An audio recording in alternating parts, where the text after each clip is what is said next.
io ti ricordo arcobaleno acceso in cielo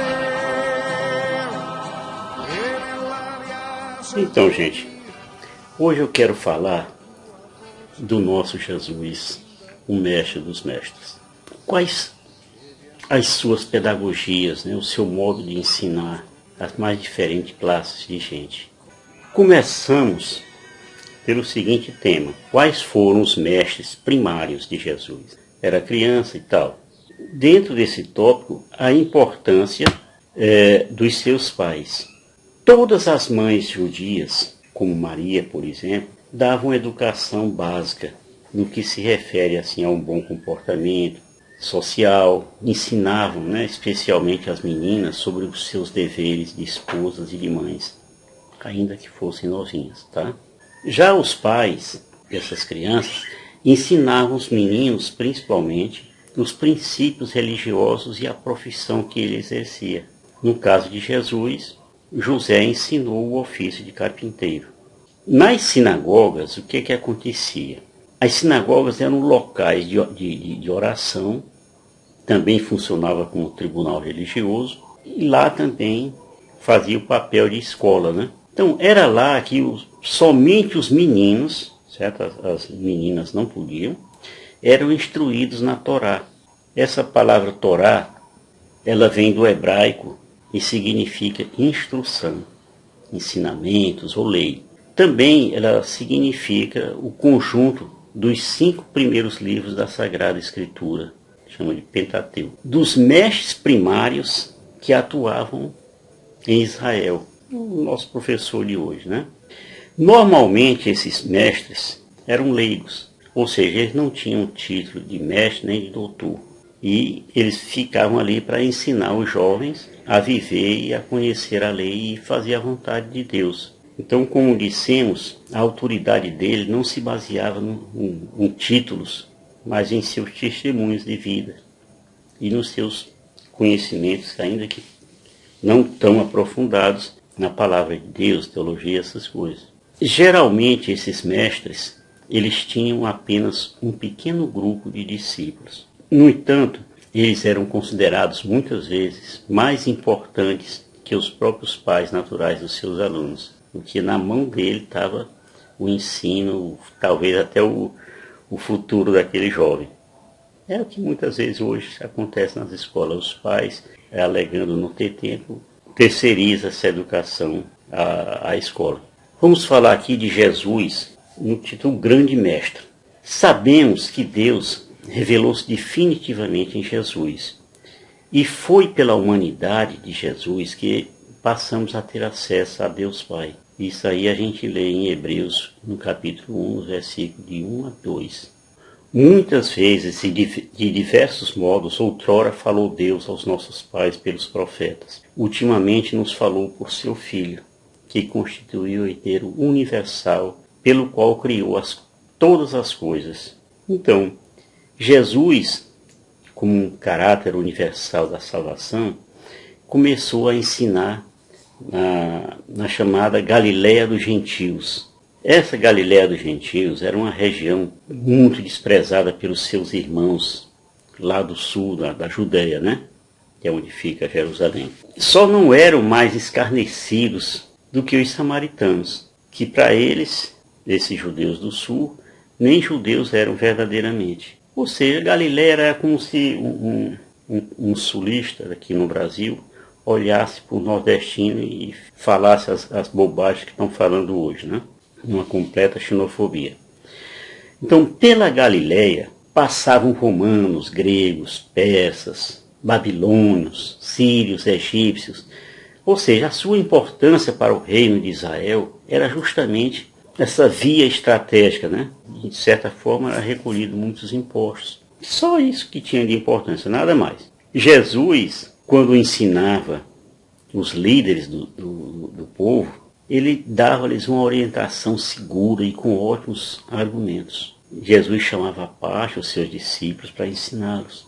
Quando se acharam a sós, os que o cercavam e os 12 indagaram dele o sentido da parábola. E ele disse-lhes: a vós é revelado o mistério do reino de Deus, mas aos que são de fora tudo isso se lhes propõe em parábolas, e não lhes falava a não ser em parábola, a sós, porém explicava tudo a seus discípulos. Isso aí está em Marcos 4, no versículo 10, 11 e 34. Vamos ver aqui algumas diferenças entre os métodos de Jesus e dos mestres de Israel. Bem entendido aqui, os mestres que eu estou falando de Israel, como se fossem os professores primários, né? Jesus, ele ensinava os homens, mulheres e crianças. Já os mestres de Israel, ele só ensinava apenas as crianças de sexo masculino. Jesus andava por toda a Galileia, Judéia, Samaria e outras localidades, né? O que é hoje a faixa de Gaza. E os mestres de Israel, eles tinham aquele local fixo, que eram as sinagogas. Eles não saíam dali para ensinar numa outra vila, não. A outra vila tinha lá o seu mestre. Jesus escolhia seus discípulos e os capacitava. Era diferente dos mestres israelenses, que eram escolhidos pelos próprios discípulos. Ou seja, os discípulos escolhiam os seus mestres ou então os seus tutores. Jesus tinha os seus discípulos por toda a vida. Já esses mestres, ele via os seus discípulos desligados após o término do seu ensinamento. Outra coisa, Jesus tinha os seus discípulos como amigos. Esses mestres, ele tratava os seus discípulos como se fossem escravos, como se fossem pessoas que merecessem estar ali, ou que devessem ter uma relação severa Jesus também via seus discípulos sofrerem perseguições. Já os discípulos desses mestres gostavam da fama.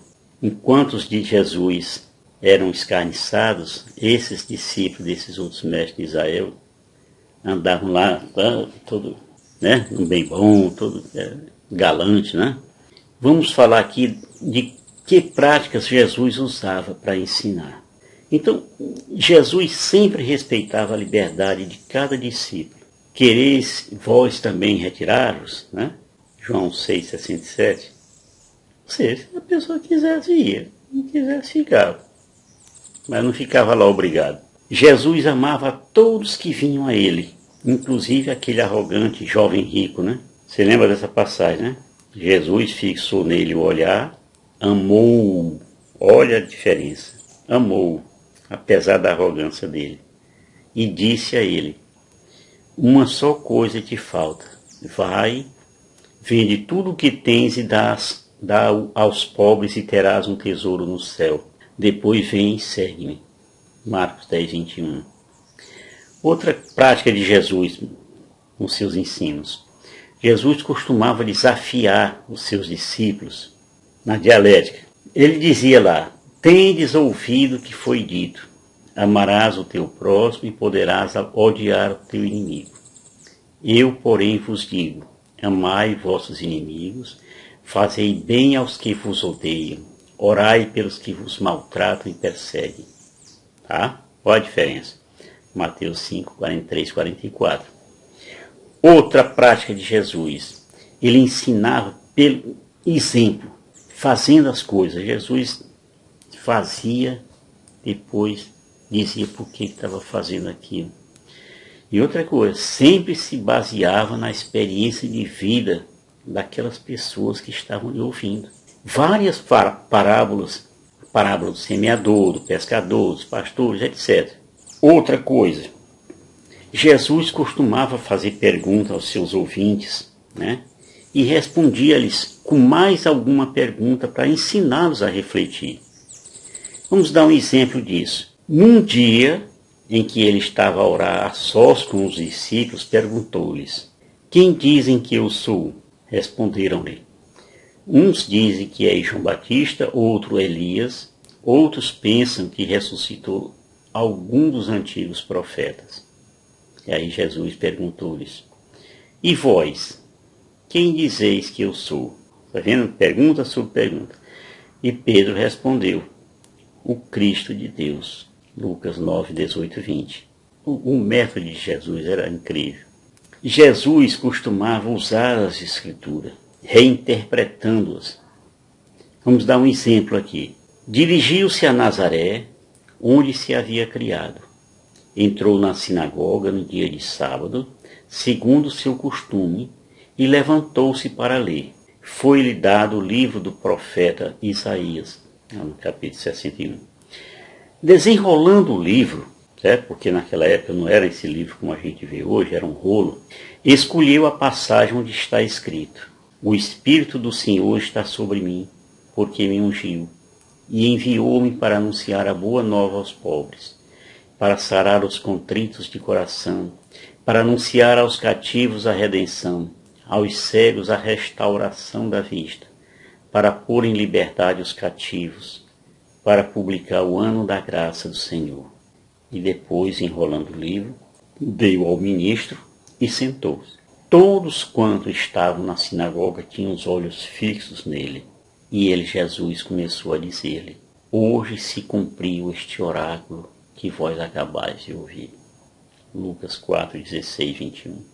Uma outra prática é que ele costumava usar provérbios, ou então alguma frase de impacto. Por exemplo, ai de vós, fariseus hipócritas, né? Essa parte desses hipócritas aí você vê muito em Mateus 23, né? Nos versículos 25 a 29. Ou seja, ele usava essas frases para enfatizar o que ele queria ensinar. Jesus também exagerava nos contrastes. Lembram do cisco no olho do irmão? Você não enxerga nem um cisco que está no seu olho, quer enxergar a trave que está nos olhos dos outros. Lucas 6, 41 e 42. Jesus usava também muitas vezes as comparações. Um exemplo disso está em João 10, 11. E, no mais, ele contava lindas e lindas parábolas.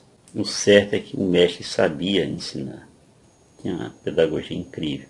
E quando nos encontramos com Jesus? E aí?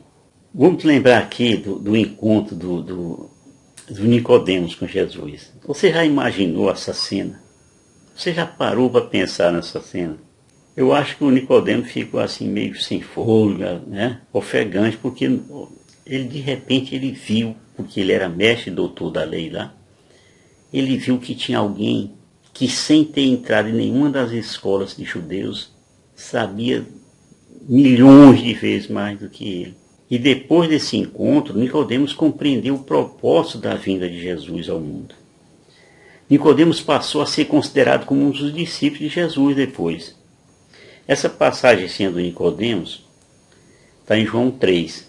Esse mesmo Nicodemos que, quando Jesus morreu, tirado da cruz, ele estava lá com 35 quilos de mirra e óleo, essas coisas. Jesus penetra em nossos corações e vê o nosso desejo de nos encontrarmos com Deus.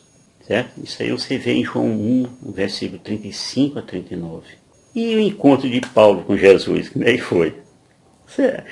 Eu acho que Paulo, daquele dia em diante, nunca mais foi o mesmo. Porque Paulo andava querendo açoitar todo mundo, prender, era uma confusão danada. Era um fanático, velho, judeu fanático. Aí na hora que Jesus fez ele ver as coisas, botou uma luz sobre ele, e ele foi lá perguntando: que é, Senhor? Estava aquele negócio todo. Sou eu, Jesus, que você anda perseguindo.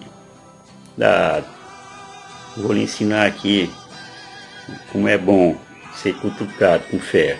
Então tem essas passagens aí que eu vou colocando aqui para você ver depois na sua casa com mais tempo. E você? Como é que foi o seu encontro com Jesus? Como foi sua primeira lição que Jesus lhe deu? O que você aprendeu com ele?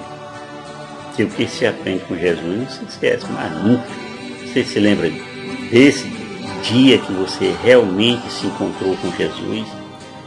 Lembra do primeiro amor? Obrigado a todos. Shalom do Pai.